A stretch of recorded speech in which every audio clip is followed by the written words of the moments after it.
আজকে আমি তোমাদের জন্য একটা রেসিপি নিয়ে এসেছি। আমি একঘেয়ে মাছের ডিমের বড়া, মাছের ডিমের তরকারি খেয়ে আমাদের সব একঘেয়ে হয়ে গেছে। ওই জন্য আজকে একটা অন্য স্বাদের রেসিপি করে তোমাদের সঙ্গে আমি শেয়ার করব। প্রথমে কড়াইতে একটু তেল দিয়ে দিলাম, তেলটা গরম হয়ে গেছে। এবারে এর মধ্যে একটা শুকনো লঙ্কা কেটে নিয়ে দিয়ে দেবো, আর একটু সর্ষে ফোড়নও দিয়ে দেবো।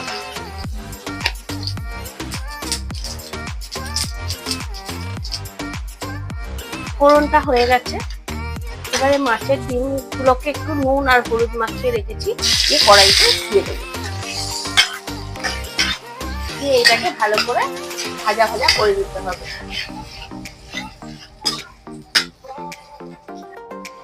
এতে অল্প নুন,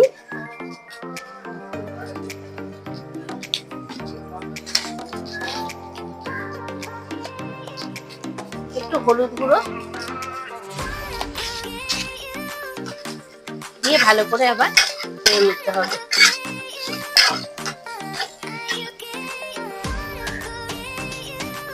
দেখো, ডিমগুলোকে এরকম লাল লাল করে ঝুরঝুরে করে ভেজে নিয়েছি।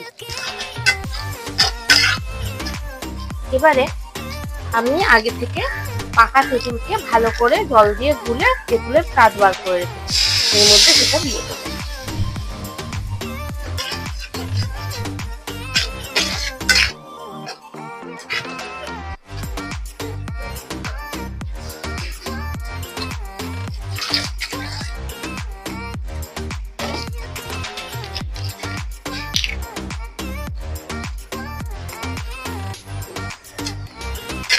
একটু নাড়াচাড়া করে নিয়ে এর মধ্যে আর একটু জল দিয়ে দিতে হবে।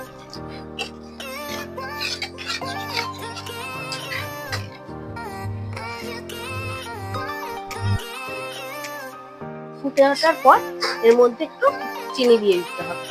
চিনিটা তোমরা যে যেরকম পছন্দ করবে সেরকম দেবে। কেউ টকটা বেশি পছন্দ করে, কেউ আবার টকটা বেশি পছন্দ করে না, সেই মতন চিনিটা দিতে হবে। দিয়ে ভালো করে দিয়ে এটাকে একটু ফুটতে দিতে হবে। এ দেখো, পুরোটা ফুটে গিয়ে এরকম টাইপের থিকনেস চলে এসছে। এবারে ফ্লেমটাকে অফ করে দেবো। এবারে এর মধ্যে একটুখানি আগে থেকে আমি একটু জিরে আর শুকনো লঙ্কা ভেজে গুঁড়ো করে রেখেছিলাম, সেই গুঁড়ো মশলাটা অল্প করে ছড়িয়ে দেবো। দেখো, আমার এবারে রান্না রেডি। এই দেখো, আমার ফাইনালি মাছের ডিমের টক রেডি। তোমাদের যদি ভালো লাগে তোমরা লাইক, কমেন্ট, সাবস্ক্রাইব অবশ্যই করো। হ্যালো বন্ধুরা।